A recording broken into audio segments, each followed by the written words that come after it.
আসসালামু আলাইকুম। বাংলাদেশ ক্রিকেট বোর্ডে গেল কদিন ধরে বেশ কিছু শোডাউন চলছে। অনেকেই আমরা দেখতে পাচ্ছি যে মিছিল করছেন, বাংলাদেশ ক্রিকেট বোর্ডের অভ্যন্তরে সবজি বিক্রি হচ্ছে, যে যার মতো পারছেন ইচ্ছা করে ঢুকছেন।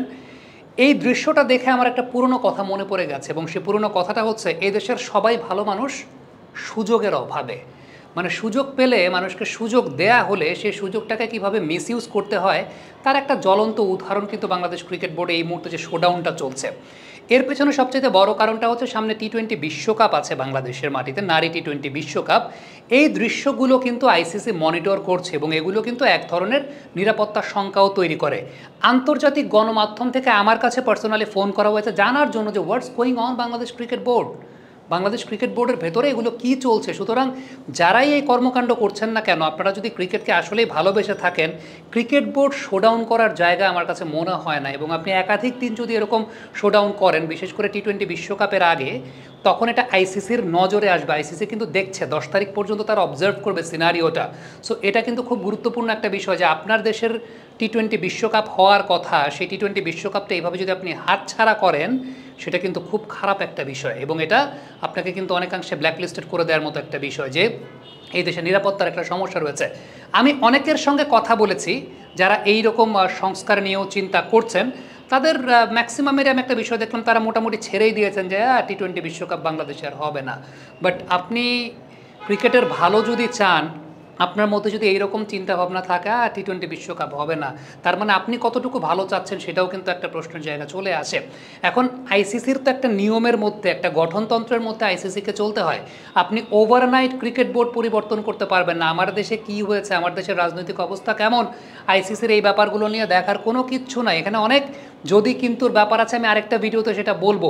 সো আপনি যেহেতু যখন জানেন আপনি এরকম মিছিল মিটিং করে আপনি রাতারাতি বোর্ড ডিরেক্টরের চেয়ারে বসতে পারবেন না, এটা সম্ভব না, তখন আইসিসি নিষেধাজ্ঞা পড়া একটা সুযোগ আছে, তাহলে আপনি কেন এই কাজটা করছেন? আমার কাছে মনে হয় যে জরুরি ভিত্তিতে আসিফ মাহমুদ, তিনি নিয়োগ পেয়েছেন সদ্য যুব ক্রীড়া মন্ত্রণালয়ে, অভিনন্দন তাকে আমরা জানাই। তবে তার সঙ্গে বাংলাদেশ ক্রিকেট বোর্ডের বসা উচিত খুব অতি সত্বর, যে এই জায়গাগুলো নিয়ে একটা নিরাপত্তার ব্যাপার অবশ্যই তৈরি করা উচিত।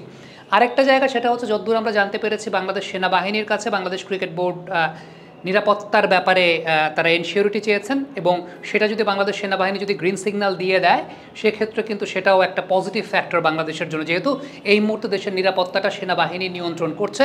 সেটা আইসিসির কাছে যদি আমাদের ক্রিকেট বোর্ড থেকে পাঠানো হয় যে সেনাবাহিনী আমাদেরকে গ্রিন সিগন্যাল দিয়েছে, সো দ্যাটস আমাদের এখানে সব কিছু ক্লিয়ার, আমরা ইনশাল্লাহ সেটাকে আয়োজন করতে পারবো। এটা কিন্তু অনেক বড় ব্যাপার। বিশেষ করে এই মুহূর্তে বাংলাদেশ সরকারের, বাংলাদেশের যে তত্ত্বাবধায়ক সরকারের প্রধান উপদেষ্টা জনাব ডক্টর মোহাম্মদ ইউনূস, তিনি কিন্তু একজন গ্লোবাল ক্রীড়া ব্যক্তিত্ব তাকে আমরা বলতে পারি, গ্লোবাল স্পোর্টস আইকন তাকে আমরা বলতে পারি। আমরা তাকে অলিম্পিক লরেট পুরস্কার পেতে দেখেছি, অলিম্পিকের মশাল বহন করতে দেখেছি, বার্সেলোনা তাকে আলাদা করে সম্মাননা দিয়েছে, এবং বিশ্ব ক্রীড়াঙ্গনের বড় ইভেন্ট, সবচেয়ে মাদার অফ অল ইভেন্টস অলিম্পিকের মশাল তিনি বহন করেছেন। এরকম একজন মানুষ, তিনি যখন বাংলাদেশের দায়িত্বে এসেছেন, তার সময়ে বাংলাদেশ একটা বিশ্বকাপ হাতছাড়া করবে, এই জায়গাটা কিন্তু খুবই একটা শঙ্কার জায়গা আমাদের জন্য, যে এরকম একজন ব্যক্তিত্ব যখন বাংলাদেশের ক্ষমতায় এসেছেন, তার সময় একটা বিশ্বকাপ, এটা কিন্তু উৎসবটাকে আরও অনেক বেশি মাত্রায় রঙিন করে দিতে পারে। এবং আমার কাছে মনে হয় যে বাংলাদেশ ক্রিকেট বোর্ডের আলাদা করে প্রধান উপদেষ্টার দৃষ্টি আকর্ষণটাও করা উচিত, তাকে তো জানাতে হবে এই সিনারিওটা।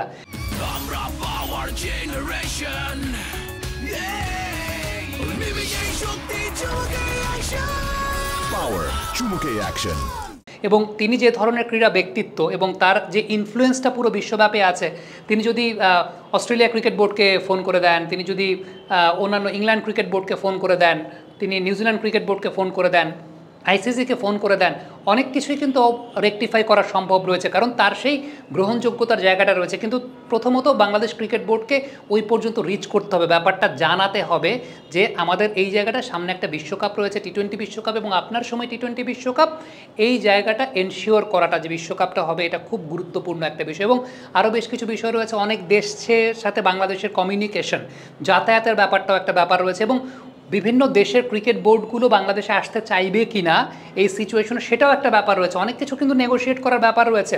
সো সেই জায়গাটাতে আমার কাছে মনে হয় যে ক্রীড়া উপদেষ্টা যিনি আছেন আসিফ মাহমুদ, তারও একটা দৃঢ় ভূমিকা অবশ্যই রাখতে হবে এই বিশ্বকাপটার জন্য।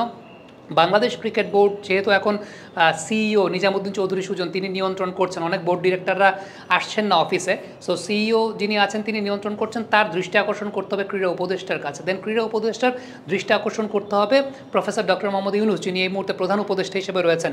আমি আবারও বলছি যে এইরকম একজন আন্তর্জাতিক ক্রীড়া ব্যক্তিত্ব যিনি অলিম্পিক লরিয়েট পুরস্কার পেয়েছেন, অলিম্পিকের মশাল বহন করছেন, যিনি বার্সেলোনা আমরা দেখেছি তাকে কীভাবে সম্মাননা দিয়েছে, মেসি এর মতো ফুটবলার তার সঙ্গে ছবি তুলতে পেরে সম্মানিত বোধ করেছে, যেখানে হয়তোবা আপনি আমি মেসির সঙ্গে ছবি তোলার জন্য লাইন দিয়ে দাঁড়িয়ে থাকবো, সেই জায়গাটায় এরকম একজন ব্যক্তিত্ব যখন বাংলাদেশের ক্ষমতায় এসেছেন, সুতরাং তার সময় একটা বিশ্বকাপ যদি হাতছাড়া হয়ে যায় বাংলাদেশের কাছ থেকে, এর চাইতে দুঃখজনক কোনো কিছু কিন্তু আর থাকবে না। সো আমার কাছে মনে হয় বাংলাদেশ ক্রিকেট বোর্ডের খুব দ্রুতই পদক্ষেপ গ্রহণ করতে হবে এবং সেই দ্রুত পদক্ষেপ গ্রহণ করাতে একটা সবার সম্মিলিত প্রচেষ্টার মাধ্যমে এই কাজটা গ্রহণ করতে হবে, কারণ this is very important time. আমাদের কাছে মনে হয় 24 ঘন্টা বা 48 ঘন্টার মতো একটা সময় বাকি আছে, 10 তারিখ পর্যন্ত আইসিসি অবজার্ভ করবে সিনারিওটা। সো প্রত্যেকটা গ্রিন সিগন্যাল কিন্তু খুব গুরুত্বপূর্ণ, এবং যারা শোডাউন করছেন, টু বি ভেরি স্পেসিফিক, আপনারা দেশের ক্রিকেটের ভালো যদি চেয়ে থাকেন, এই মুহূর্তে এই শোডাউনগুলো ইন্টারন্যাশনাল গণমাধ্যমের যদি শিরোনাম হয়, সেটা কিন্তু আইসিসি খুব ভালো মতো মনিটর করবে, এবং এটা দিস ইজ ভেরি অ্যালার্মিং। এখন ওই যে আপনার মধ্যে যদি ওই চিন্তাটা থাকে যে টি-20 বিশ্বকাপ এটা হবে না, তার মানে আপনি দেশের ক্রিকেটকে কতটুকু ভালোবাসেন সেটাও কিন্তু একটা প্রশ্নের জায়গাটা চলে আসে। কমেন্ট বক্সে আপনাদের মন্তব্য মতামত জানতে চাই।